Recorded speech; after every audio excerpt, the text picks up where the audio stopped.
Easter brings prayers for peace, and a group of young students from North Minneapolis is among those hoping for a better future. Many have witnessed senseless acts of violence, and some have seen the innocent young lives of friends cut short. But as KARE11's Joe Fryer shows us in tonight's Extra, they're fighting the negative by sending a message of hope. Of all the ways to spend a cold Saturday morning, a bus tour through North Minneapolis may not lure too many takers. How you doing? But a handful of community leaders are here, not necessarily drawn by the sights they'll see, rather by the stories they'll hear. Try to live every day like it's the last, but every day I pray to God I'm not the next one. The tour guides are teenagers mostly, kids born and raised on the city's north side. There's a lot of gangs here. Kids who know the challenges facing this area better than most. There used to be so many houses over here where people were living that have been foreclosed and are getting foreclosed. They're all too familiar with the boarded-up homes now multiplying on their streets. Along one stretch of Penn Avenue, the tour group is asked to count the vacant homes. How many now, y'all? Four. They find 8 in just the first couple blocks. Of course, counting boarded homes is one thing. How many of you knew her? How many of you, this was not the first time a friend was killed over here? Counting murdered friends is another. She was standing right here by the corner using the phone. The tour stops at 33rd and Humboldt in front of the sidewalk where Sherez Jones was shot and killed. It's crazy. I mean, she was 14. You wouldn't think like nothing that happened to her. She was a good child, but I guess she was in the wrong place at the wrong time. Shanice Nelson was there last June at a party when Sherez went outside to make a phone call and got caught between rival gangs. While I was running, a bullet had went past my head, and if my friend wanted to push me, I would have got hit and not Sherez. And she was just laying there. I kept trying to wake her up, but it wouldn't happen. And then I just started going crazy, freaking out.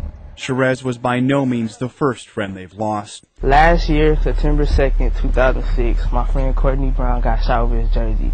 The tour stops by the spot where 15-year-old Courtney Brown was murdered, simply for the basketball jersey on his back. The funny thing is, for me though, I played basketball with him my freshman year. I have not played basketball or picked up a basketball in 2 years since he died. Basketball is not even fun for me no more. It just started because he's not here. A year and a half later, friends say a huge chunk of their life is still missing. Ever since he died, Edison had been the same. I don't go to Edison no more. I can't step in that school. Every time I step in that school, I just don't feel right because he's not there.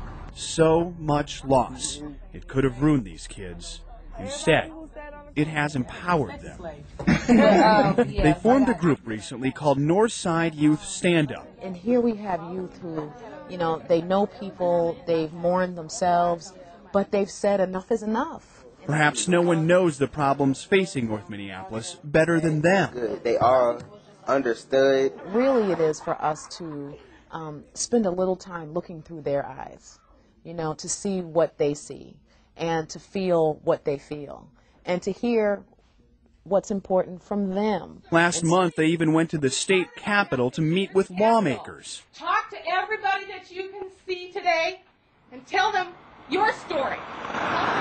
Change is already visible. A huge renovation at the YMCA, new businesses at Penn and Lowry, and positive places for kids along West Broadway. I mean, the avenue is really, really coming back. But they know it's not enough to change buildings. They need to change attitudes. They sell, shirts like this. As T-shirts like this point out, crimes sometimes go unsolved because people are told not to snitch. You got to think about the families that are really affected. That's tough for Daryl Young to hear. His brother was murdered, and the killer is still unknown. No snitching is leaving my family every holiday, every day, just hurting. They know changing attitudes won't be easy, but if these kids aren't giving up after so much loss, it's tough to see how anyone could give up on them. Let them know you care. Let them know that there is a way.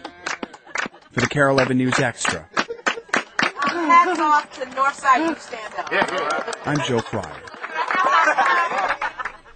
Northside Youth Standup is part of the Peace Foundation in North Minneapolis. The group's top goal this year, recruiting more youth. For more information on the group, you can go to KARE11.com and click on